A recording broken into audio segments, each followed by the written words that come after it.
Tara na't mamasyal sa isa sa tourist spot destination dito sa Camp John at isa na itong Bell House na akala ko kainan nung una at nag-alangan kaming pumasok pero nag-wonder ako bakit pumapasok ang maraming tao at sinubukan namin pumasok at pwede mo palang i-room tour ito.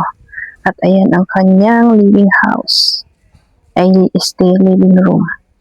Pak na pak ang ganda. Sobrang maaliwalas at tara at tingnan natin ang mga rooms. At ito ang unang room. Napintos o bonus. Ayan. Ang ganda. O diba? Nag-wish nga ako na sana may ganito kaming bahay. Ayan o, may 2 bedrooms sa unang room.